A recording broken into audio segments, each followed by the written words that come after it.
गणपती बाप्पा म्हणतात आपसुकच आपल्या मुखातून मोरया असा जयघोष होतो। त्या पिंपरी चिंचवडमधील मोरया गोसावी गणेशाचं दर्शन घेण्यासाठी आज अंगारकी चतुर्थी निमित्त भक्तांची रीघ लागल्याचं बघायला मिळालंय।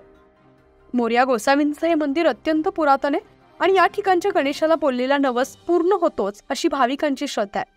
याहून महत्त्वाचं म्हणजे ज्या भक्तांना अष्टविनायकाचं दर्शन घेणं शक्य होत नाही त्यांनी केवळ या मोरया म्हणजेच मयुरेश्वर गणेशाचं दर्शन घेतल्यास त्याचं अष्टविनायक दर्शनाचा लाभ मिळतो अशी ही आख्यायिका सांगितली जाते।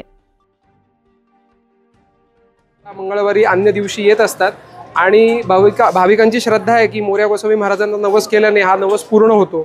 आलेल्या भाविकांना नक्की मी आवर्जून सांगेल की आपण ह्या तीर्थस्थळाला भेट द्यावी।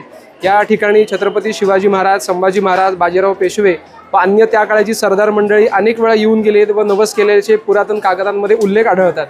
तसेच मोरया गोसावी महाराजांना जे मंगलमूर्ती प्राप्ती झाली मोरगावला, ते इथेच नजदीक मंगलमूर्ती वाड्यामध्ये ते विराजमान आहेत। आपण त्याचे देखील दर्शन घ्यावे।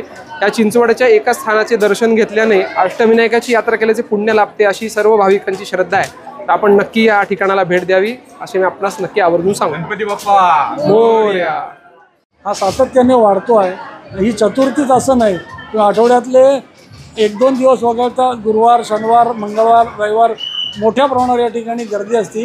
कारण एकच आहे की मंगलमूर्ती मोरया म्हणतात आणि या श्रद्धास्थानाचं मंगलमूर्ती म्हणण्याला पण एक विशेष असं महत्त्वाचं आहे की अष्टविनायकातली शास्त्रोक्त जेव्हा अष्टविनायक यात्रा करतो तेव्हा शेवटचं दर्शन जे आहे तर मयुरेश्वराचं मोरगावचं दर्शन घेतात अशी आपली एक प्रथा आहे, प्रघात आहे। परंतु अनेक भाविकांना, असंख्य भाविकांना ज्यांना शक्य होत नाही मोरगाव जाणं, त्या भाविकांना या ठिकाणी मयुरेश्वराचंच प्राप्त मूर्ती असलेली मंगलमूर्तीचं दर्शन घेण्याची व्यवस्था इथं उपस्थित आहे।